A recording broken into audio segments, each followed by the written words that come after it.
میں جب پیدا ہوئی تو دونوں ہاتھ بھی نہیں تھے, دونوں پاؤں بھی نہیں تھے. یہ کہانی ایک باہمت لڑکی کی ہے جس نے ہاتھ پاؤں سے معذور ہونے کے باوجود صوبائی سطح پر مقابلے کا امتحان پاس کر لیا ہے. میں نرسری میں تھی تو میں نے اپنے منہ میں پین ڈال کے لکھنا شروع کر دیا. مگر وہ CSS کر کے ڈپٹی کمشنر بننے کا خواب پورا کرنا چاہتی ہیں. CSS کرنا ہے انشاءاللہ میں نے ڈپٹی کمشنر بننا ہے.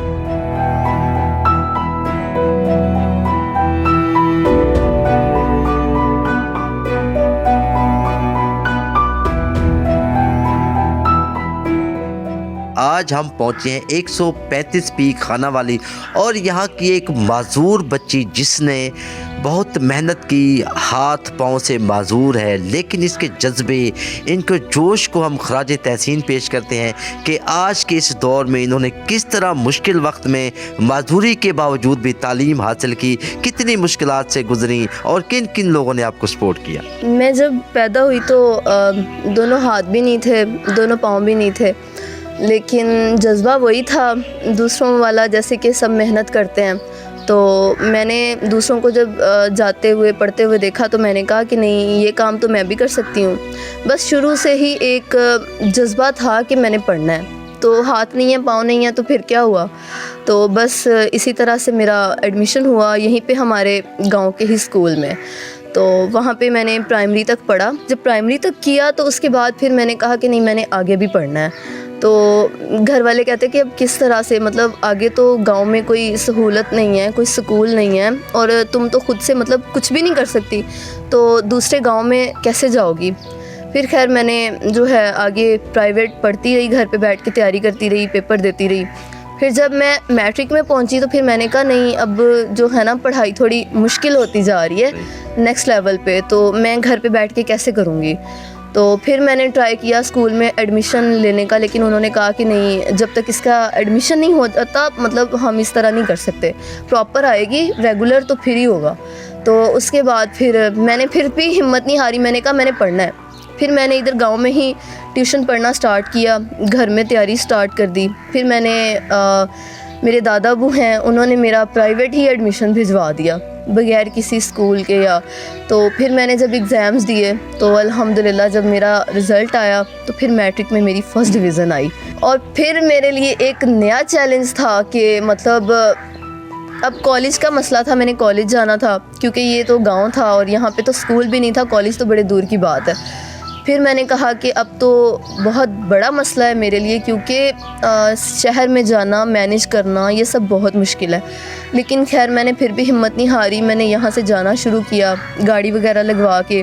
گھر والے ادھر سے گاڑی پہ بٹھا دیتے تھے, آگے کالج میں جو ہیں کبھی میری فرینڈز مجھے گاڑی سے اتار لیتی تھی, کبھی وہاں پہ وہ جو فیمیل گارڈز ہوتی ہیں ان کے دل میں اللہ پاک کی طرف سے ہی شاید کوئی بات آ گئی کہ انہوں نے میری ہیلپ کرنا شروع کر دی. اور اس طرح سے پھر میں نے انٹر بھی کیا, انٹر بھی ہو گیا. اور اس کے بعد پھر میں نے خواجہ فرید کالج میں نے کہا کہ اب تو مسئلہ ہی کوئی نہیں ہے. میں نے اتنے جہاں پہ چیلنجز کا سامنا کیا ہے, اب تو کوئی مسئلہ ہی نہیں ہے. پھر میں نے دوبارہ سے BS میں ایڈمیشن لیا اور BS انگلش چوز کیا میں نے. اور پھر اس میں 4 سال اب الحمدللہ مشکلات تو بہت آئی ہیں.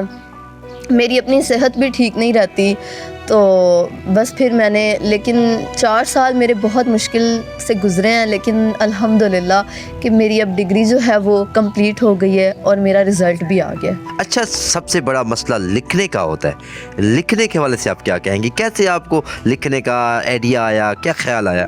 مجھے آج بھی وہ دن یاد ہے جب میں نے چھوٹی سی تھی, میں نرسری میں تھی, تو میں نے اپنے منہ میں پین ڈال کے لکھنا شروع کر دیا تھا. شاید یہ اللہ پاک کی طرف سے میرے اوپر کوئی ایسا معجزہ تھا کہ مجھے خود بھی نہیں سمجھ آیا کہ میرے منہ میں قلم کیسے گیا. لکھنے کی سپیڈ وغیرہ جو دوسرے بچے ہوتے ہیں ان کی نسبت آپ کی سپیڈ کم ہے یا زیادہ ہے؟ ان کی نسبت میری سپیڈ زیادہ ہے. اچھا, ماشاءاللہ ان کی سپیڈ بہت زیادہ ہے. اچھا, کوئی جو دوسری لڑکیاں ہیں جو معذور بچی ہیں ان کے لیے کیا آپ میسیج دینا چاہیں گے؟ آپ نے اتنی ہمت کی, ہمت نہیں ہاری, محنت کرتی رہیں, جستجو کرتی رہیں, تو آپ اور جو خواتین ہیں جو معذور لوگ ہیں ان کو کیا پیغام دیں گے؟ دیکھیے, سب سے پہلے تو میں یہ کہوں گی کہ جو لوگ یہ سمجھتے ہیں نا کہ زندگی میں ہاتھ پاؤں بہت ہی ضروری ہیں, تو یہ ضروری نہیں ہے. میں نے زندگی گزار کے دکھائی ہے الحمدللہ. مجھے نہیں پتا کہ زندگی آگے کتنی رہ گئی ہے، لیکن زندگی گزارنے کے لیے ہاتھ اور پاؤں کا ہونا ضروری نہیں ہے. بس ایک اندر جذبہ ہو، ہمت ہو اور سپورٹ ہو پیچھے سے، تو انسان کچھ بھی کر سکتا ہے. تو میں یہ کہتی ہوں کہ جن کے ہاتھ پاؤں سلامت ہیں اور وہ چل پھر نہیں سکتے، آپ کوشش کریں. اگر میں ان ہاتھوں سے کر سکتی ہوں تو آپ لوگ بھی کر سکتے ہیں. بالکل. اچھا، آپ کے اس کام میں، تعلیم میں سب سے زیادہ آپ کے گاؤں والوں نے خیال کیا، آپ کے والدین نے خیال کیا، کس نے آپ کو سب سے زیادہ سپورٹ کیا، جس نے آپ کو جذبہ دیا ہو؟ سب سے پہلے جو ہے نا، مجھے سیلف موٹیویشن، میں نے خود کو موٹیویٹ کیا، اور اس کے بعد جو مجھے میرے گھر والوں نے موٹیویٹ کیا. آگے مستقبل میں آپ کا کیا ارادہ ہے، ان میں کوئی جاب وغیرہ کا؟ آگے اس سے بھی بڑا امتحان جو ہے وہ CSS کرنا چاہتی ہوں میں. اچھا. اور میں نے CSS کرنا ہے، اور انشاءاللہ میں نے ڈپٹی کمشنر بننا ہے. زبردست. آپ نے سنا کہ کرن اشتیاق جو ہے ڈپٹی کمشنر بننے کا خواب دیکھ رہی ہیں. اللہ کرے کہ اس کا یہ خواب پورا ہو. اس کے جو والدین ہیں، جو ان کے گاؤں والے ہیں، جن لوگوں نے ان کو سپورٹ کیا ہے، اور ان کے جو جوش ہے، جو ان کا ولولہ ہے، اگر یہ ڈپٹی کمشنر بن جاتی ہیں تو یہ ہمارے پاکستان کے لیے اعلیٰ مثال ہوگی، جس کو پاکستان کی ٹیم ہمیشہ ان کے لیے دعا گو ہوگی اور ان کے شانہ بشانہ کھڑی ہوگی. پھر کسی اور پروگرام میں آپ کے ساتھ ہوں گے. اجازت دیجیے. اللہ حافظ.